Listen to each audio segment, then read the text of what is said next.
Harlan Coben. You know the name, and you know his books, and you know his magic, but how does he see the world? And how does that inform how he makes his magic and tells his stories? Is he like us? Is he not like us?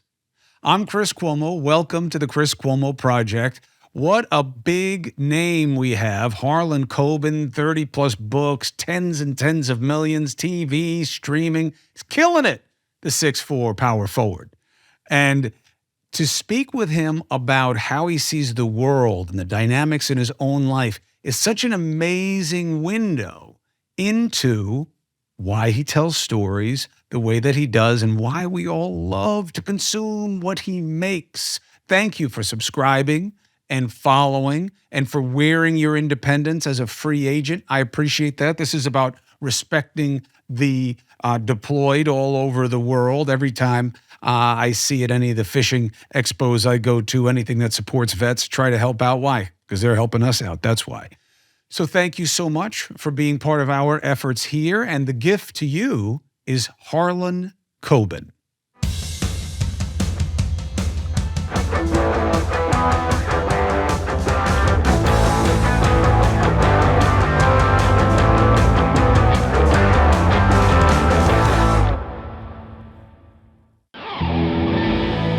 I'll tell you what, you're running a business, especially these days. You got people to hire and you're looking for the right people so you don't have to do it twice. And you know what is better than finding the right people? Doing it quickly. How about instantly? Well, is that your need? Then you need Indeed. Indeed, the hiring platform where you can attract, interview, and hire all in one place. So it's more time efficient. You don't have to spend hours on multiple job sites looking for candidates with the right skills when you can do it all in one place. There's so many, you run out of RAM so quickly if you have too many tabs open. So if you had all these websites open, your browser might slow down, then your computer crashes, and maybe you lose a day's worth of work. It takes forever. I like when he says the word RAM. Indeed's U.S. data shows over 80% of Indeed employers find quality candidates whose resume on Indeed matches their job description when? The moment they sponsor the job. I mean, come on, that's what it's all about, right? Candidates you invite to apply through Instant Match, 3 times more likely to apply to your job than candidates who only see it in the search, okay? That's US Indeed's data, but, prove it's wrong. They're not like a fly-by-night. 3 million businesses worldwide use Indeed. 3 million, right? What, are we all stupid? Come on. Indeed knows that when you're doing everything for your company, you can't afford to overspend on hiring or spend all that time. Time is money. Visit Indeed.com/Chris C to start hiring right now. Go to Indeed.com/Chris C. Indeed.com/Chris C. Terms and conditions apply. Cost per application pricing is not going to be available for everyone, so just check it out. You need to hire? You need Indeed. So listen to this. I'm at the doctor. Doctor says, I really need you to start taking a daily multivitamin, but you need more D. And I had some weird B deficiency also. Now I go back to that same doctor and I say, hey, is the Athletic Greens, is that all right? Because I want to be using that. A couple of my friends had it. It was easy. They brought it to the house. Yes, they did the research that combines all these nutrients that we need. So with one scoop in a thing of water every day, which is what I do, one and done, 75 high-quality vitamins, minerals, whole food sourced ingredients, probiotics, adaptogens, and guess what? My vitamin levels came up in my blood test. You had B's and D's, and now you're like an A student. With Athletic Greens, they give money away, especially to help with nutrition, okay, which makes sense for them, right? So with every purchase that we make, they donate to organizations helping to get nutritious food to kids in need, including No Kid Hungry, that's in the U.S. In 2020, Athletic Greens says they donated over 1.2 million meals to kids in 2020. I mean, look, if you're going to take supplements anyway, why not have whatever place you're paying for the stuff do something that you believe in with the money, right? It's like a twofer. It's a good time to reclaim your health, arm your immune system. It's convenient daily nutrition. One scoop, cup of water every day, one and done. That's it. You don't need all the different pills, okay? And it's going to be cheaper. I'm just telling you. I'm not saying the stuff is free, but I'm just saying you want to buy it all separately, you're going to pay more. So to make it easy, Athletic Greens is going to give you a free 1-year supply of immune-supporting vitamin D and 5 free travel packs with your first purchase. How do I do that? athleticgreens.com/CCP. athleticgreens.com/CCP. No, I wasn't imitating Greg Ott. He's got a beautiful voice. Get yourself some ultimate daily nutritional insurance. Harlan Coben, what a gift to the audience you are for the Chris Cuomo Project podcast. Thank you for taking the opportunity. It's an honor to be here, Chris. Nice to see you. So you and the wife are still in the kid game. You're raising kids. They're in school. You're very connected. As a parent, where's your head in terms of the next set of worries? Well, my kids are sort of grown now. My youngest is a senior at Brown. But that never stops. The worrying never stops. I think kids get better, though, as they get older. That's been the big surprise for me, that each age is actually slightly better than the one before. You still worry as much, but I've liked each age, other than maybe girls 13 to 16. Pull that out. But I think the kids, they become more people and the relationships actually grow stronger. It's been really wonderful watching them as adults now. But even where they are, none of them is completely 2-3 phone calls a year. We'll come see you when I can. I got to get the kids' schedule straight. You know how it is. You know how it is. So you're still having to process their worries with them. Do you count yourself lucky that none of them are still in your house? Yeah, right now, actually, they kind of move in and out. Like when they look between apartments, they take a room in one of our places somewhere. So it's sort of a revolving door. We never have more than one, perhaps two at the most. But one thing, you did learn during COVID is as great as happy as I was in a sense to have them home, there's a reason that they leave at a certain age and they're not happy there. Yeah, I tell my kids, my wife often gets on me for not pushing the kids' aspirations enough. But I would love, as long as, I can get back up on my feet and keep getting paid, I'd love to have them home. So personal industry to me is almost a threat to my ability to have them around the house, which I love so well.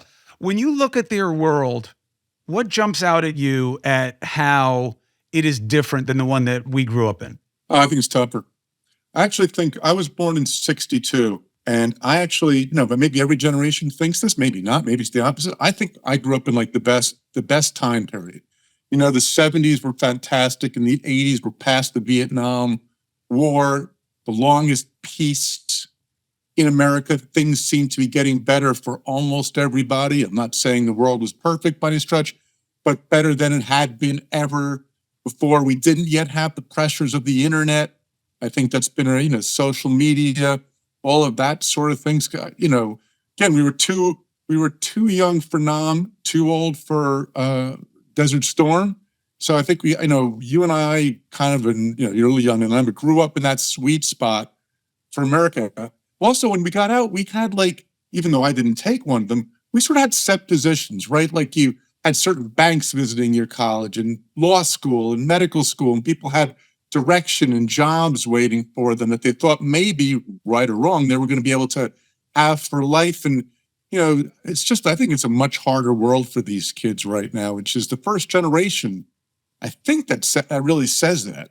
Do the kids have artistic pursuits, creative pursuits, or are they leaning towards their mom and being be the ultimate helper aspect of give back? No, my wife's a pediatrician, and now she's right now also dean of admissions for Columbia University's medical school. So I would say 3 are on her side and 1 is kind of on mine. One's a terrific writer. Not only has she written several episodes of my TV series, but she just got her own show greenlit that she'll be show running and writing all 6 episodes of and filming in Liverpool, England, of all places. She turned 29 today, so that's my daughter, Charlotte, and I'm thrilled about that. Then I got one guy who's at NASA, just graduated Rice University. He's in NASA flight control. I mean, he's like a rocket scientist.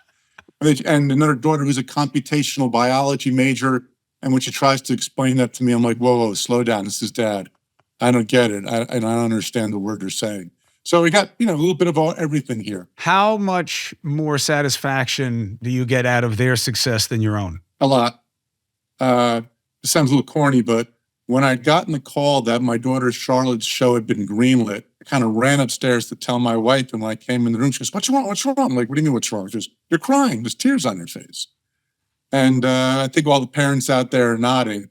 It's funny. I just was in an article today in a newspaper. I just finished book touring for I Will Find You, and one of the people asked me about, having the competition with your daughter. I'm like, I hope she crushes me like a bug. I hope she crushes all the ratings I've had like a bug, and it's just a great joy. I joke, I have a 17-year-old. We have a 17-year-old. And he can't wait to be taller than I am. I was just a point guard. I wasn't a big shot like you. But he's like, yeah, that's right. Any day now, old man. And I say, you're making this horrible miscalculation that I am in competition with you. I said, nobody is ever going to be happier for you when you do me dirty in one-on-one, pool, ping pong, whatever it is. I may seem pissed off in the moment, but nobody, I win. Every time you win, every time with the hand on the top of the head or whatever he does. They don't get that though. And I don't think I ever got it either growing up. Like I never got any sense that my parents were that, but maybe it was a different generation. Maybe one of the good things about us is that our kids have a better sense of how much we love them and how much they mean to us. It could be. I mean, I was ridiculously lucky. My father died young. Both my parents were gone by the time they were my age. And I direct people to the New York Times submission short story that Harlan did called The Key to My Father about his father's death and processing it. It is so helpful. I suggest it to people on a regular basis. And it's worth reading. God willing, your family is not the same kind of dynamic of loss, but read it. You think Coben. This is a different aperture into how he sees things and why. Very powerful. Continue. Well, thank you. That essay means a lot to me. So thank you for mentioning that. But my father was, maybe I lionize him in death, but he was sort of perfect in that way. He was one of those fathers who knew how to push without pushing, who knew how to lead without necessarily, he wanted greatness from us without making it seem like any kind of part of why he loved us so much. It was, my brothers and I talk about this. It's almost like when I became a father, it was almost like I was trying to watch a magician to see how he did the trick, and I was trying to copy how he did it. So I'm lucky in that way that I had a sort of miraculous father. And I always knew he wanted me to beat him. I always knew he was very self-deprecating in that way. He mentioned, he used to call himself, he wasn't a very good athlete. He was encouraging me to be, always said I was better than him in that way, and in a very encouraging way. So in that department, I just got strangely lucky. Not that anybody out there didn't, but he pushed without, he just had a way about him. I don't know what it was. What did it mean to you when you became older than your father was when he passed? Died at 59, right? Yeah, it was really, it was pretty tough. It was, first of all, I always thought, as with many of us do, that my curse is that I will be dead around that age too. And I had met a famous cardiologist who at a book event, that he sort of forced me to come down to his lab and check out my heart to make sure. And he told me I don't have my dad's heart, which was sort of a relief. And I was about 55, I would say that happened. But still, it's still weird. I still look back on, I can't believe I'm, because he seems so much older and more mature. This is one of the human conditions, Chris. We always think we're always 17 waiting for our life to begin. I think about that a lot. I said that, and I write about this a bunch, but we never really feel much older than that, do we? You don't feel older, your actual age. And it's always like you're kind of at the step, but okay, now I'm ready to start my life. And so it was a real head screw when it first happened. Two things. First, just a quick follow on that. What would you do if you were going to do something else? What else would you want to do? Because look, knock on wood, you're healthy as a horse. You're not your father in that regard, thank God. And you could do whatever you want. What box would you want to check? This sounds like corny, but I don't really have another one I want to check. It's like, in the different ways some people have asked me that question is, what would you be if you weren't a writer? And I'm like, I got no other marketable skills. I'm not good at math. I'm disorganized. The only skill I have is I know how to make shit up. So politics then. Yeah, there's three things always that make a writer. Two are obvious, and the third is not. Inspiration being obvious, perspiration doing the work. But the third, maybe most important, is desperation. I'm not fit to do anything else. Like hold a real job. I'd be a duvet cover. There's nothing I got, man. So that desperation, in fact, fuels me to write. It makes me, because otherwise, for when I was starting out, I was like, dude, if you don't do this, you're gonna have to like wake up and work at a Duane Reade and not get out of your house at 6 in the morning. And that terrified me, that whole idea of having to hold down a real job. But now that you're not a paycheck from the street, what does it do to your why? A lot of people, their hobby is, let's say, painting or doing something creative. My job is doing something creative. And I'm not that interesting and fairly one-dimensional. I don't have a lot of hobbies. I think that's why I've been able to channel into producing so much work, is that it's kind of all I have. I have family and I have my work. I took up golf a few years ago, which, as we all know, through listening, 'cause I'm sure you have a lot of golfers, I should have just smashed a glass, picked up a jagged edge and jammed it into my eye. Would have been slightly less painful. But yeah, it's a joke that even when I'm out there playing, there's always a voice in my head that says, you should be writing. It's usually somebody I almost hit with my R&D shot. But that's how it kind of goes. Now, the other thing is, the day that you had when you met the cardiologist and they prevailed upon you to come in and get a workup and then happily announced to you you don't have your father's heart, I had that day today. Oh, wow. How weird is How'd it that? go? Well, I didn't get that conclusion yet. My father died of a really weird heart disease. And he was not diagnosed until he was in his 70s. My pop was a very avid ball player. He was playing full court basketball in his 70s. And he then got diagnosed with this weird protein deposit in his heart thing that wound up, starving all of his different systems of oxygenated blood, supercharged his own dementia process, and that was it. He was gone. So I went in today for that CT scan with contrast, where they nonchalantly tell you, you may feel like you're urinating when we put in the contrast, but you probably aren't. Oh, well, that's good. Well, that's good. So you're saying I have a chance. But anyway, I just did that today, and it was very interesting for me, Harlan. I want your take on this, because I am like coming out of a traumatic period, right? With my brother going down and me going down for helping my brother and all that drama and all the externalities of it that don't matter to the public, but are completely an obsession for me, which is how it affected my kids and my wife and my sisters and all the nieces and all that. So I am in a place more than at any other time in my life that I can remember, because I've been doing dangerous shit for a long time.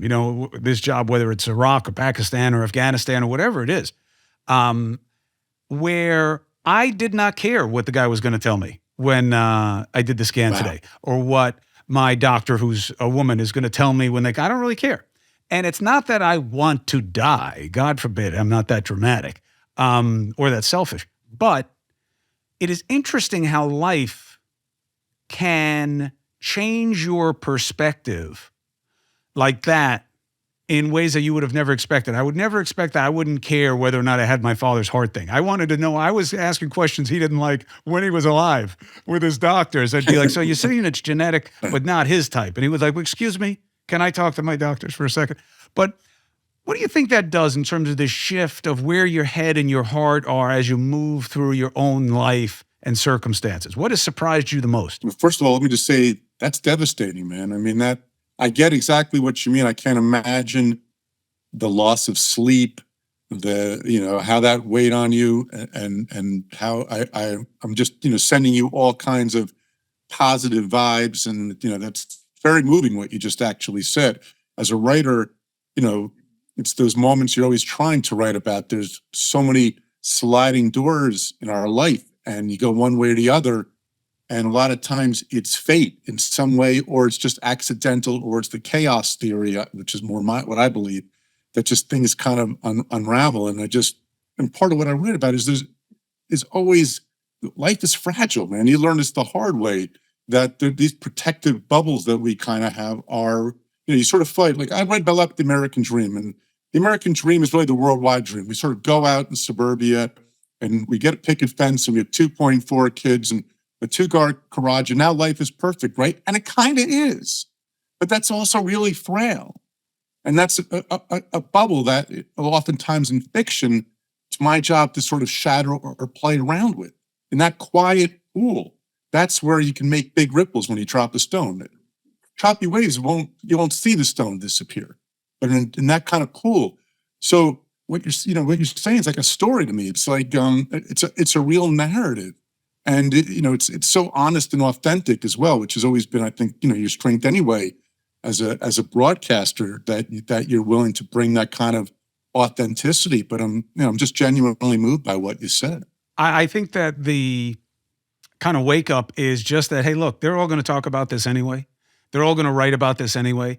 They're almost invariably going to get it wrong. So it's not going to be, I just got to be careful about my kids and obviously, my wife and the rest of my family, because they can't own my shit. And again, I'm not my brother. I talk about guys who've made it through a hard time. It's one of the things that has made it completely doable for me is that I'm not dealing with anything the way he is. And that's good. But my decision has just been, well, I'm going to talk about it because you're going to talk around the edges of this anyway, and that doesn't help anybody. So I might as well use it. And if it's meaningful to you that, I have a therapist who's now more like a life coach for me after all these years, fine. Use it as a point of criticism. If me telling you that an antidepressant helped me when I couldn't figure out what I was going to do every day, okay, then you can say I'm crazy. But I know that there's so many commonalities that it's worth that bridge for me, no matter what shit comes with it, because I've gotten a surfeit of shit as it is. I'm not worried about that. But I see that in a lot of what you do. And I made it through about 150 pages of your latest work, which is, I'm not going to give anything away. And you know what, by the way, it's too hard to give away Coben stuff anyway. If you read his stuff at all, he has this gift of understanding where he's going, and you don't think he's going there, no matter how many of his books you read, because it's like, well, I get where this story's going. Yeah, he gets that you get it, and that's how he throws these freaking curveballs. But the idea of a guy has to go to prison, convicted of killing his own kid, and then there are all these twists about how that didn't happen, and he's got to get out. And it made me think, how do you do that? I'm not talking about process. I'm talking about our world has gotten so crazy. You could have never come up with the 2016 cultural and political timeline after that and the pandemic. And I don't care what people say about the one that came out 10 years ago about a pandemic. This was way crazier. How do you say, here is the supercharged version of this very relatable concept, and have you developed any insecurity about doing that, given how crazy everything has gotten? I mean, fiction's always been harder to believe than nonfiction. If I wrote Trump and all that stuff, no one would believe it. You'd throw the book across the room. And when you studied a lot of real cases, I remember the Elizabeth Smart case, for example. I mean, it was like a year and a half later, someone said, hey, how come we never looked at the crazy homeless guy who has a God complex who was living in the house for a while? How did no one look at him the first day? If I wrote that in the book, you'd throw the book across the room. And that's reality. So reality actually is tougher. And what you're talking about, and I think this is one of the great things about writing and trying to do it, is empathy. So like I wanted to, your situation is almost, it's almost a novel. Part of me as I'm talking to you, because this is how my mind works, is thinking this is when you take someone and you pull out the rug from under them, however high or low they might have been, and they make a dramatic move. It could be from way up high to just high, or high to low, whatever it is. Your life had a dramatic move that way, and that's really what happens in Novel Finds You to this guy. I mean, I wanted to say, what would happen if? Imagine starting the guy in the lowest place possible. The opening line is, I'm serving the 5th year of a life sentence for murdering my own child. Spoiler alert, I didn't do it. And a little bit like what you're saying, he then kind of explains that, hey, I don't really care, because even if I'm found not guilty, my kid is still dead. And that's kind of like a little bit of what, like you're saying here. It's it's sort of profound in its own way, what you're telling. And then, so how can I find redemption for that guy? Well, the only way is if he can find his child again. So now we have the setup. If you're not interested in that, I'm not your author. There's plenty of other guys you can read. But that's, that whole thing, those sort of how people rise and fall is what really makes interesting fiction. How do you dance the line of wanting to address what's happening in the world, in public events, culture, politics, whatever it is, without becoming part of that dialogue and losing the escapism gift of your craft? In the oldest way possible, and that is I can do it via story. In other words, I don't want people to come to my book thinking he's a right-wing lunatic, he's a left-wing kook.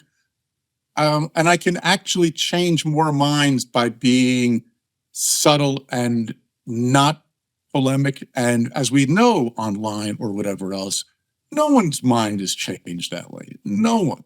The only way minds are ever changed, first of all, in the cynical side of me, is when you align it with their self-interest. As much as people want to appeal to people's better angels, that just never works unless it also appeals to their self-interest. And, one of the things reading does do, I think, is give you empathy. Reading and writing gives you empathy. And empathy is going to be one of the few things that saves us. Again, I'm not even talking politics with you, but the politicians or leaders who do not read any fiction versus the ones who do, you'll notice a huge difference in empathy and in that sort of, in the feeling that they're a real person. And so what I try to do is do it via story, but not. And part of my job is to understand the other side, whatever. I've made arguments for the other side in things that I completely disagree with because a character does. But by doing that, now you will be led in and try to, and I think I could change more hearts and minds that way. It's not my goal. My goal, I'm entertaining you, right? My job is I will find you to bed tonight at 11 o'clock. You say you're going to read for 10 minutes. It's 4 or 5 in the morning and you're cursing me. That turns me on. That's my goal. I want you to disappear. You turn on one of my Netflix shows, you're going to watch one episode, you watch all 8 in one sitting. I'm a happy camper. That's my job. But as a human being, the storytelling has to kind of do that. If I stop and I try to stick in something, it will stick out like a sore thumb and it will backfire really in every way. The other thing is, this is something I'd love to see normalized or even applauded. Mind changing. I love when I find out I'm wrong about something and I change my mind, that I looked at something wrong. Now, for some reason, we sort of defend like, I felt the same way since 1986. Well, then you're stupid. Yet when you get new information, change your mind. We should learn to embrace that instead of criticizing that in all people. And so it makes it harder for people who kind of go, oh shit, I backed a really crappy horse here, but I just got too much of my ego invested. Imagine if we made it in a positive quality that you realize, oh, I messed up. This guy I've been supporting, he's awful. One way or the other. Again, that would be a cool thing. All right, my rant is over. Go ahead. It's not a rant. It's, an obvious anodyne observation, really. Here's the problem. As long as the game is zero sum, I can show no weakness. And in politics, right or wrong, and we could spend hours tracing its roots, change is weakness. And that was one of the problems that I wish I had understood and articulated and advocated about during the pandemic.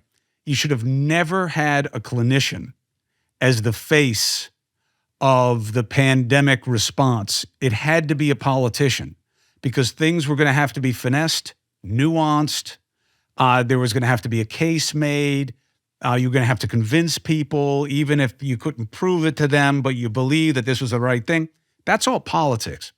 When they put Fauci or Birx or whoever it was up front, anybody with a white coat, science is exactly what you just said, which is science is, we thought it was flat, now we know it's round. Science is, we thought we had to clean all the vegetables, now we know it's aerosolized. Okay, new facts, new position.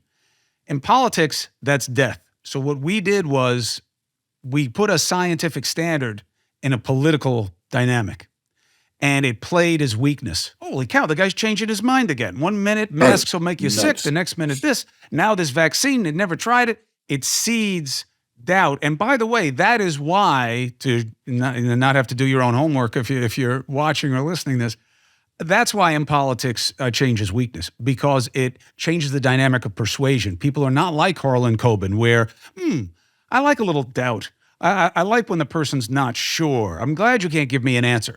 That is not leadership in the American paradigm. We expect black and white and easy answers. We expect to learn in 140 characters, be able to sum up our positions. And that's a view of the world that, as a novelist, I've never liked, because my job is to find all of the grays and the nuance that doesn't exist anymore, that we don't care about, that the answer is not so simple, that maybe the other side has a point, all the things that I thought we try to grow up with a little bit. But now it's all, and the audience noticed also, on top of, I agree absolutely what you're saying, is also what gets clicks, the most outrageous, ridiculous, horrible. I was actually joking there that I've been working too hard on my villains. I mean, most of the villains now, they have the complexity of Gaston or Jafar. There's no gray at all. They're just evil as shit, and it's weird. I was naive. I really was. I grew up in this era, and I thought I'd have to give my villains, I hope I do, reason. I hope at the end you kind of say, oh, I get why this person did what they did. But just nowadays, where everybody is either the bully, or more often, we are even worse. We are that person in the playground who loves the bully, and we're standing behind him and cheering him on because we're too chicken shit to do it ourselves. That's what we are experiencing as a society. And boy, we are getting on a lot of different topics, aren't we, Chris? But I'll tell you what, that, first of all, that is the exact aim here, because I'll tell you, as a consumer and a fan of your work, I think that, and it's hard to have this perspective when you are in the creation business. I'm in the repeating business. I am in the news business, and it's different than being a creative like you. But I do know that it is a gift for the people who love your work to understand where your head is on things that have nothing to do directly with your work, because it gives them a deeper appreciation of what you do with your work. And I think that one of the saving situations, I won't say a grace, but one of the saving situations we have is that your success, your popularity, and the genre's popularity is proof that people are still willing to search. And they're still willing to be engaged in ways that are going to make them unsure of. I mean, especially you. It's like if you took a political mindset of where we are with this zero-sum binary toxic political system, no one's ever going to read something that may not come out the way they want it to. That's all we do in politics, is it must be what I need it to be for me to be right. And I believe that one of the tender mercies that we still have in our culture is that there are people like you putting out stuff where you can get away from that. It's okay, by the way. It's not seen as cheating on your tribe. And read something that makes you think, I didn't see that coming. And I would have never thought that person or this situation was going to happen, but I'm glad it did. It's one of the last refuges for that in our society, in a way. I was talking to James Patterson the other day, and he is way more political. And there's an obvious frustration for him in that he wants to make more of an impact. And my point to him was this same point, which is, you don't understand. You'll never make the impact in politics that you're making here. You're good. You're not that good, because you can mess with your mind. You're not going to mess with people's hearts and their fears and their self-protection. You're going to lose that battle of persuasion. Stick where you're at. So I hope that you appreciate that. I hope you appreciate that about what you're doing. Well, thanks. I mean, if we can, if you can shine lights in story. I mean, it's not a new tradition. What I'm saying is not exactly cutting edge.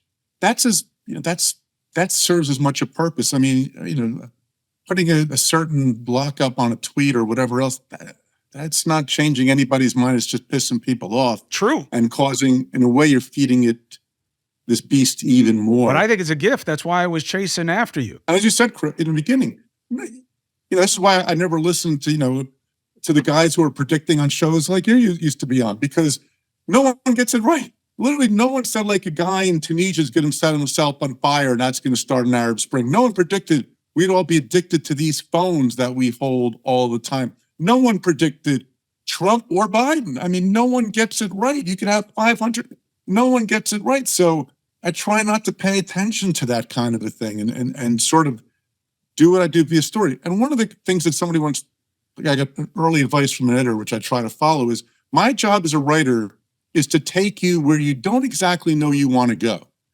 What you're talking about, like people want to hear their narrative when they turn on the news. My job is for you to think you're going to get that narrative, as you kind of pointed out, but take you somewhere else and you enjoy it. You're happy for it. Can't do that with facts because that ticks people off. Well, and you're assuming that that's what they're going off of. I think it's much more feelings about facts than facts. In fact, I've used the word facts incorrectly, yes. one of the worst defenses I ever gave on television, it was a good defense, it was a cogent defense, but it was never going to be met with any kind of fairness, is when Kellyanne Conway, who I've known for a very, very long time, is a friend of mine, which pisses people off, which always makes me, it's so funny that people will see me as an instrument of the left and then hate me for being friends with Kellyanne Conway. Talk about can't win by losing. But when she said there are alternative facts, the left crucified her as if she was saying that what you say are facts are not facts. That is not what she was saying. It was not what she meant. But it was so interesting to me how I know the people who were crushing her knew what she was trying to say, but they were not going to give her the benefit of that because they liked that they had her and they wanted her down. And the point was as simple. It's not, there's nothing abstruse about it. The point was, you say, hey, this has happened 150 times and that's too many. And I say, yeah, but there are alternative facts. What are you saying? It's not 150? No, I'm trying to say only 5 of them happened in an area that were vulnerable and the other 145 didn't. That's a fact too. It's an alternative fact to your own. That's all she meant. And you know it. You get it at home. You get it wherever you're listening to this. But you had her and you wanted to take her down. And I see that all the time in my business. So what I've tried to do, because I can't do what you do. We need what you do. Love what you do. Literally need it. But I have decided to make different choices with the work that I do. This is easy. I talk to people that motivate my existence on the podcast. I like what you do. I need what you do. I feed off what you do because it helps me forget how this shit really goes that I've covered. Like even, I will find you I know so much about the reality of what puts people away. Not like this guy. This guy's atypical, but that it's nice for me to have a different version of reality that I can look at. It keeps me open. It keeps me almost hopeful. But what I've decided to do is, because I think there's very little that I can do that will be helpful, but that's my only cue, is I used to referee the game. That's what I did. At CNN, that's what I did. They want to call me a lefty, they want to call me lefty. You want to say that I'm against the left, say, I don't care. It doesn't matter to me. But I refereed the game. I don't referee the game anymore. What I do is I just tell people when the game has become so dominant that I can't ignore it, I say, let me just show you what the game is here. Because the game's always being played. Show you the game, expose it to you. Nobody understands it any better than I do. I've been doing this for 30 years and I've been around 15 different elections, personally, let alone professionally. I know what's happening. Here's what it is. You do with it what you want. And then my deep dives are no longer on politics. I do not believe I can go deep enough to reveal something that will change anybody's mind about it. I just want them to know they're getting played, and that's your determination. If you want to play along, go ahead, but here's how you're getting played. Knock yourself out. Crime. I've always loved crime. I was the head of law and justice at ABC News. I was the anchor of 2020. I've always loved crime. Didn't do it at CNN. Why? We had too many huge political exigencies going on for people to have any other need of self-protection. Now I talk crime more than I ever have on cable television. Why? Politics is too crazy and too foreign. Whereas murder trials, even if they're like horrible things, are far more relatable. Not that people are homicidal, but I have a kid like that in school. I knew a guy like this here. And how is the process going to work? And what is justice here? And do they really have them? These things actually still matter. So on the new show, I do a lot more of that. And sometimes I bridle, because, journalists, I'm going to tell you a little secret. Journalists are kind of looked down on crime. They see it as like tabloidy. But I was one of those, even though, because when I would do Law and Justice, I do terrorism, stuff like that. Now I feel totally different, Harlan, because I feel that actually matters to people. Not that you have an Alec Murdoch in your backyard. But you might. But you might, and something about it, power and privilege. Will the system treat this guy the same way? Really? And the expectation of outcome.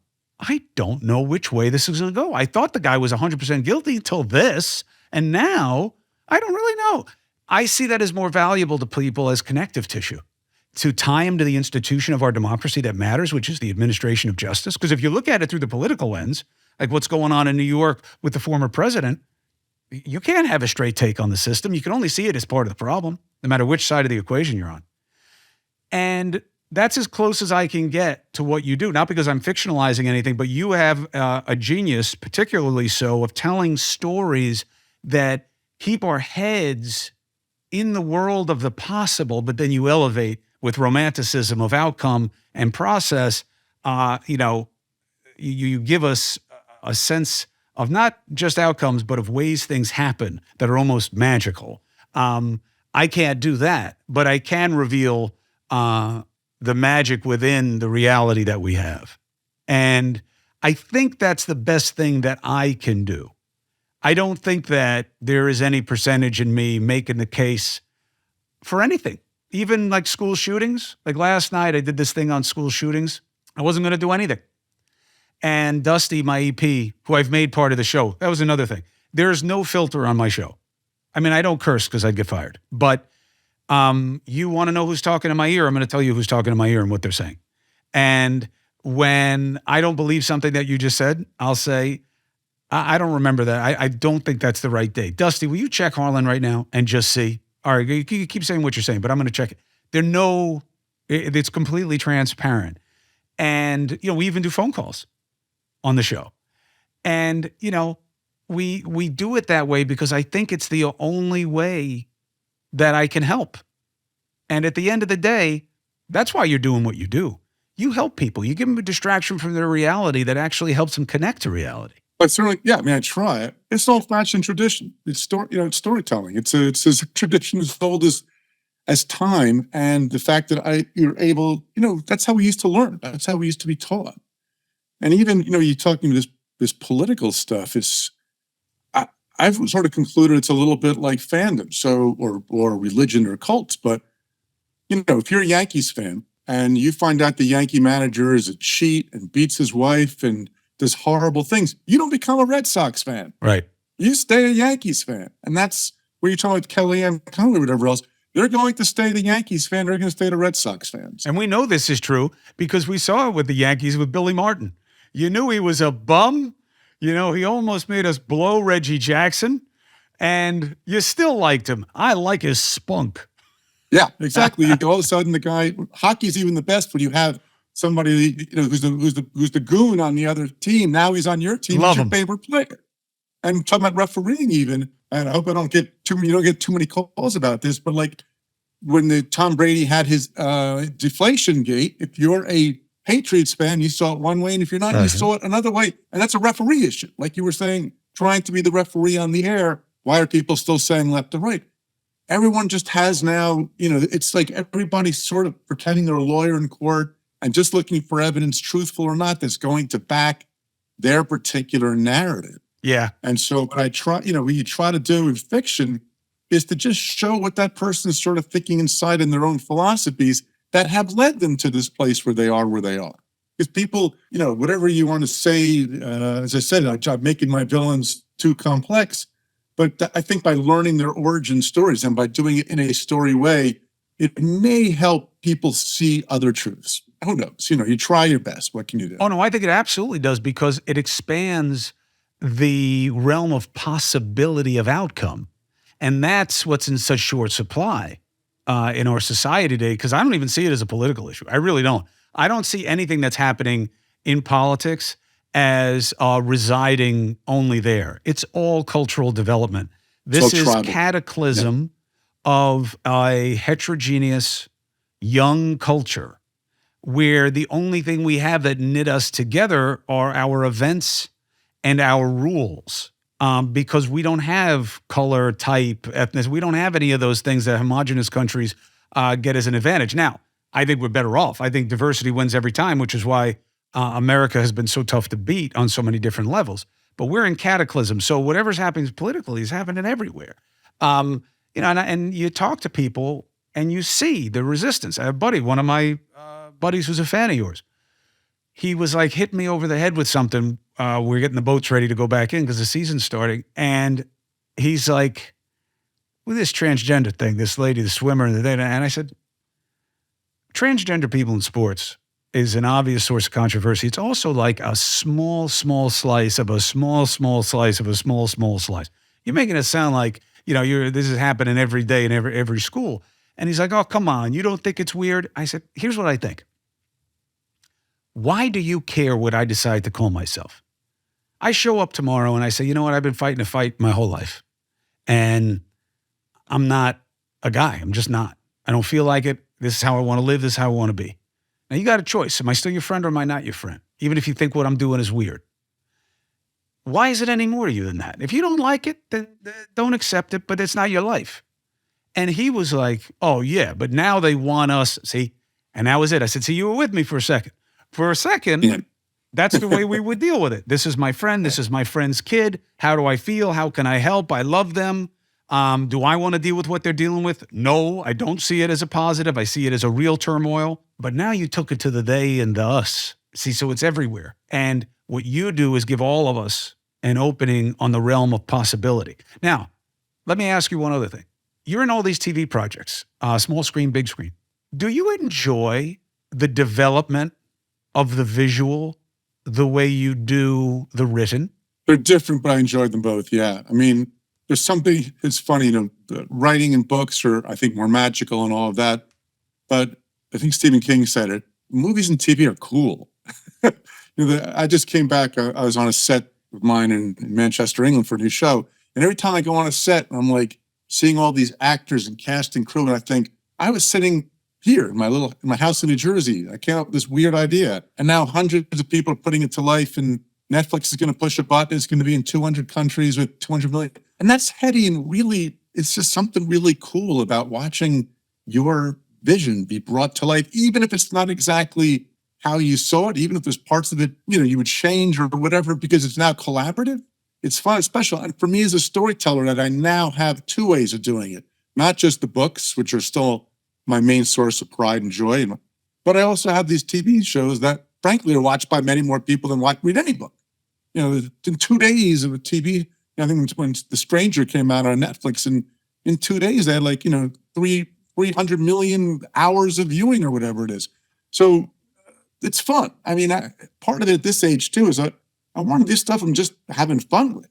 I don't really feel like you say, at a certain stage in my career, I had written a lot of books and I wanted to try something a little different, and I'm having a good time with it. Do you ever go back and read any of your old books? Oh, yeah, I have to adapt them. And I was recently rereading The Innocent. We made it into a Netflix Spain show, which is also fun to do in other countries and in foreign languages. And I'm midway through it, I'm like, where am I going with this? Like, who is this character? So you write as many books as I do, and sometimes, one of the criticisms of my work is that I have a habit of twisting too much. Well, yeah, it's fair. You don't like twist and turns. I'm not your guy. Here's the thing, Chris. When you read an old book, it's like if I ask you to watch an old interview you do, and even if you thought it was great back then, you go, nah, I was dumb then. If you find that old essay you wrote in college that you thought was so brilliant, and you read it now and you go, nah, because you're older now and you think, what did that stupid kid know? It's the same thing with old books. So when people ask me what my favorite book is, I'm like, I will find you my newest, which is also a self-serving answer. But that's kind of how it is, because it's closest to the me now. The adaptation, though, gives you a chance to improve it. So you have, what The Innocent is, and then okay, but here's, we're going to do something different now. And I should have done this then, but now I know, so I'm going to do it. How easy slash hard is it for you when you watch choices being made about who is going to portray and they're not spot on what you were thinking about? Lucky enough, I'm in a position where that happens. I can actually veto it, which is rare for an author, but because I'm also showrunner on most of these shows, it's a cooperative thing. There are times when that happens, but I don't necessarily, I think the worst adaptations stay slavishly devoted to the text. A book is a book and a TV series is a TV series, and they should be different. One is a visual medium. So like when I did The Stranger in the book, The Stranger is sort of a nerdy white computer geek. In 2011, when I wrote that book, that kind of worked. But I was the one who came up with the idea of having Hannah John Kamen, who's a woman of color, play that role, not because I wanted to be politically correct, but it looked cool on the screen. And you completely bought that whole dimension when she goes and drops the bomb on people. It's just better visually. It was better. Her acting was better. So that's part of the joy, is that you can change it and a visual medium is different. So I'm never locked in or precious about keeping close to the story. I just want to tell the best story possible. And oftentimes the way I did it in the book works for the book, but doesn't work on the screen. It's an interesting second level of pressure, like you're creating the story. You're like, oh, are they going to like this? Is this going to work? Now you got a whole new set of that with who you pick. I mean, I remember growing up, I was a huge Robert B. Parker, Spencer for Hire guy. Yeah, and one of my favorites. Mark Wahlberg ain't Spencer. And when they did the TV show, the guy who was Hawk, who was like his heavy guy, who I had a very, very set image of in my head, was not the actor that they picked, who I thought was fine, but he just did not have that feel of being able to take the punishment that this guy and dish out the punishment that he could. And it's also because I'm a self-defense geek and I fight all the time. So I have like even more strictness about those kinds of vibes. And I was thinking in preparing for this, it's like he's got to go all through the anxiety all over again. It's like, I got the story right. People like the story, but now am I going to get the character play right? How do you do that? Well, with the series character, I have a series character named Myron Bolitar and Myron and Wynn. And those have always been more difficult, which is why I haven't yet made it. We're talking, Netflix is now developing it. But I know, frankly, between us and your whole audience, I probably won't like the series character I've written 11 or 12 times. I'm nervous about it because the same thing, what you're saying with Spencer for Hire or other, I never loved those kind of shows. For books, I mean, I love Robert B. Parker. He's one of my heroes. And I even in his obituary, I was fortunate to be quoted saying, 90% of my colleagues admit he's an influence, 10% lie about it. He was a hero in many ways to me. But I don't want people seeing Avery Brooks as Hawk. I don't want whoever is playing Myron or Wynn for you to see them. I don't worry so much if The Stranger, if Richard Armitage isn't exactly Adam for you, or Michael C. Hall isn't exactly Tom. Okay, it's one book. We'll be okay. But I do get worried about it for the series. And my guess is I won't love that particular series as much as I really kind of enjoy the standalone ones that I've been doing with Netflix right now. I think the solace is you're going to have a new audience. You got to take the chance, because otherwise it's better than not existing at all. I mean, when people get super upset about it, I'm like, whoa, calm down. I'm just making this stuff up and you're reading it. Just, but I don't want you to have stuck in your head, whatever actor is going to play it. When I remember selling the rights years ago to a guy named John Calley, who was running Columbia Sony Studios. It ended up not getting made. But he's like, you're going to hate this movie. I'm like, what are you talking about? I'm going to love it. He goes, no, I mean, for Myron Bolitar, I'm thinking Adam Sandler. I'm like, what? Adam? No, no, he's a big star. Maybe Jim Carrey's big right now. How about Jim Carrey? I'm like, what? No, he's not. So every actor he kept going. I kept going, what? No, it's not that they're bad actors. They're all great.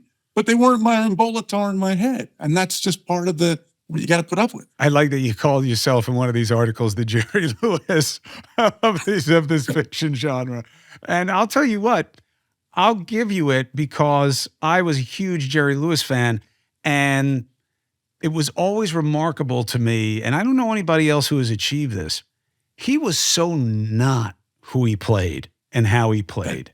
And not just because comics tend to be dark and deal with shit, but there was a depth to that guy and an edge that the crazy, professor would have never had.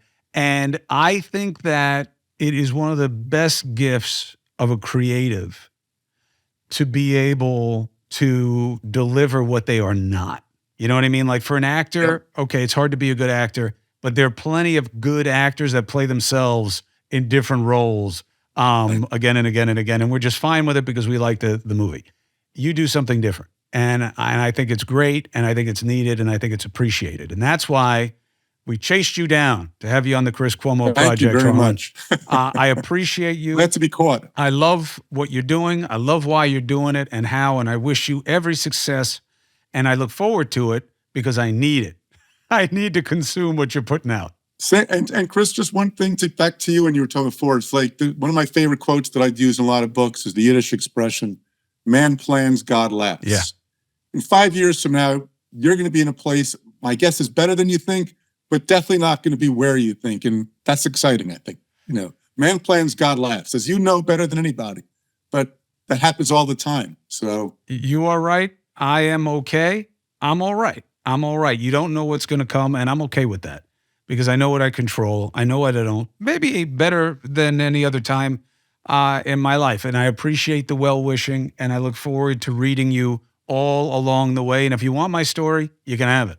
Just make sure I don't die in an inglorious way, okay? No one's going to buy it if I write it as fiction. If I die, it's got to be heroic, all right? 8-10 guys, they have scimitars. I have a pencil. The last one gets me because I think it's over. That'll work.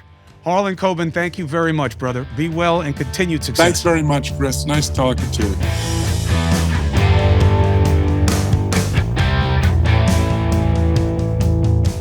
Isn't it interesting to know more about how the people who make what we take in see the world around them? Not just their work, not just their process of how they write or how they produce or how they act, but how they are reading the same dynamics that we are and how that informs what they do that we all love. I love that kind of conversation, and I'm really happy that Harlan Coben was willing to have it.